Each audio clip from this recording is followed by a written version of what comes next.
Hello दोस्तों, David बक एक financial adviser है। एक दिन ऑथर की फाइनेंशियल एडवाइस लेने के लिए जिम और शू नाम के कपल आते हैं, बट ऑथर फाइनेंशियल एडवाइजर होने के बावजूद भी वो जिम और शू से फाइनेंशियल एडवाइस लेते हैं। तो इन दोनों कपल ने ऐसा तो क्या ऑथर को बताया है, वो आज मैं आपको बताने वाला हूँ। दोस्तों, जब ऑथर की मीटिंग जिम एंड शू से होती है तब जिम ने कहा वो अभी रिटायर होना चाहते हैं, तो वो हंसने लगे हैं। और ऑथर ने पूछा आपकी एज क्या है, तो जिम बताते हैं 50 साल। ऑथर पूछते हैं आपकी इनकम क्या है, जिम कहते हैं मेरी इनकम 3 लाख है पर एनम। ऑथर हंसते हैं और कहते हैं कि नॉर्मल लोगों की इनकम 5 लाख पर ईयर होती है। तो डेविड कहते हैं आपके पास कुछ सेविंग है, जिम कहते हैं 2 करोड़। ऑथर वापिस शॉक हो जाते हैं और बोलते हैं अच्छा आपको लॉटरी लगी होगी। जिम कहते हैं नहीं। अगेन ऑथर उसको बोलते हैं कि शायद आपको आपके पिताजी के पास से पैसा मिला होगा। जिम कहते हैं नहीं। तो ऑथर कहते हैं कि आप और इतनी कम एज में कैसे करोड़पति बन गए। तो जिम की वाइफ उसे बोलती है कि जब मेरी शादी हुई थी तब मेरे पिताजी ने एक एडवाइस दी थी कि आप जितना भी पैसा कमाते हो उसका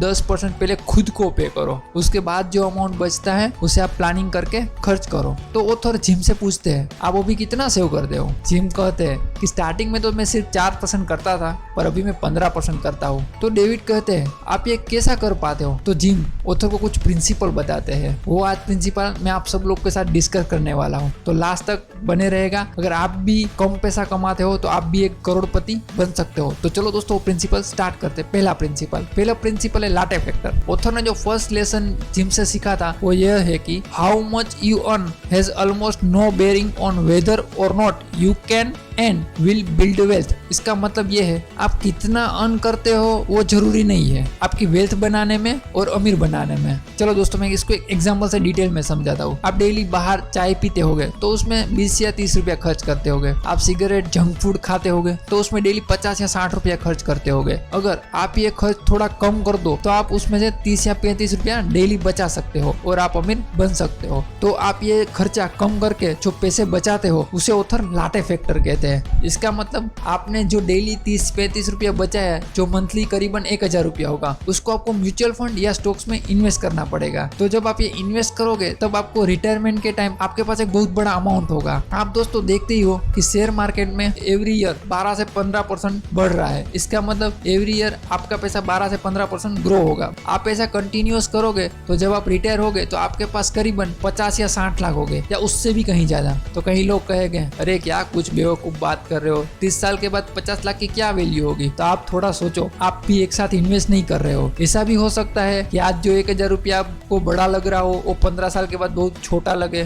तो इसका मतलब ये है कि आप थोड़ा थोड़ा डेली बचा के और उसको इन्वेस्ट करके भी एक बड़ा अमाउंट अर्न कर सकते हो। दूसरी चीज पे योर सेल्फ फर्स्ट। इसका मतलब है पहले खुद को पे करो। ये बहुत बेसिक और सिंपल है। अक्सर लोग सैलरी मिलते ही सबको पेमेंट करना शुरू कर देते, जैसे कि रेंट पे कर देना, क्रेडिट कार्ड का बिल पे कर देना, टेलीफोन का बिल वगैरह वगैरह। फिर जो थोड़ा बहुत बचता है सेविंग के लिए रख देते। दरअसल ये अप्रोच तो बहुत पुरानी और घिसी पीटी है। सबको पेमेंट करने के बाद अक्सर हमारे पास सेविंग करने के नाम पे एक चुल में कुछ भी नहीं बचता है। इसके लिए खुद को पहले पे करने का मतलब ये है कि पहले अपने लिए पैसा सेव करना, फिर दूसरों को देना। ये पैसा जो आप आज सेव करोगे और इन्वेस्ट करोगे वो कल आपको फ्यूचर में काम आएगा। दोस्तों इसको एक एग्जांपल से समझते हैं। सपोज कि आपकी सैलरी 25,000 है तो आप 10% भी एवरी मंथ सेव करोगे तो 2500 होगा। अगर आप 10% नहीं कर सकते तो 5% कर लो तो 1250 होगा। ये अमाउंट आप इन्वेस्ट करना स्टार्ट करो। अगर आप अभी आपके 20 या 30 में हो तो आप स्टार्ट करना शुरू कर दो, क्योंकि जब आप 55 साल के होगे तो आप जरूर करोड़पति बन जाओगे। और जैसे जैसे आपका प्रमोशन होगा तो आपकी सैलरी भी बढ़ेगी और आप आपकी इन्वेस्टमेंट भी उस तरह से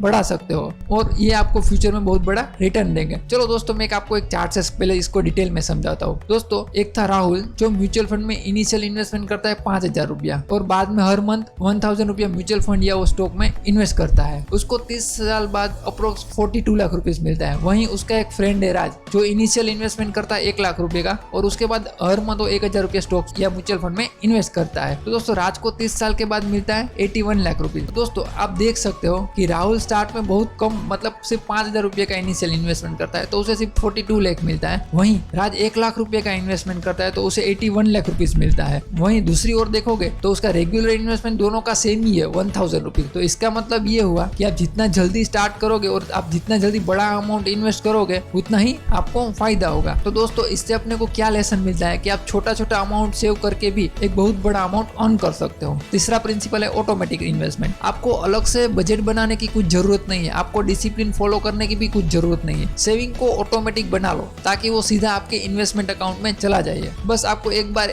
उसे सेट करना होगा और उसके बाद हर महीने आपका म्यूचुअल फंड या इंडेक्स फंड में हर महीने पैसा जमा होता रहेगा। क्योंकि जिम और शिव ने 30 साल तक यही किया, उन्होंने पे योर सेल्फ फोर्स्ड सिस्टम बनाया जो ऑटोमेटिकली उनके इनकम का 15% इन्वेस्ट कर देता था। इन दोनों को हर महीने कोई चेक नहीं देना पड़ता था, ना ही उन्हें टाइम डिसिप्लिन या बजटिंग की कोई जरूरत पड़ती थी, क्योंकि उन्होंने ऑटोमेटिक सिस्टम खुद काम कर रहा था कि उनका पैसा सही जगह इन्वेस्ट होता रहता था। अब आपकी समझ में दोस्तों आ ही गया होगा कि ऑटोमेटिक मिलियनर बनने के लिए हमें क्या करना है। तो बस अब कंपाउंडिंग इंटरेस्ट को अपना काम करने दो। सबसे पहले तो अपने लाटे फैक्टर को पता कर लो कि ऐसी कौन सी चीज या हैबिट है या ऐसा कौन सा छोटा सा खर्च है जो आप डेली रूटीन में शामिल है। उस हैबिट को आज ही छोड़ दो और रोज के 30-35 रुपए सेव करना स्टार्ट कर दो। दूसरी चीज ये पहले खुद को पे करो और बाद में दूसरे को पे करो। और तीसरी चीज ये है कि एक बार में ऐसे अरेंजमेंट कर लो कि अगली बार में जब आपकी सैलरी आए तो उसमें तो कुछ पैसा सीधा आपके इन्वेस्टमेंट अकाउंट में चला जाए। आपको बस इतना ही करना है, क्योंकि इसके बाद तो आप आराम से बैठकर स्ट्रेस फ्री और खुशहाल रिटायरमेंट लाइफ जियोगे।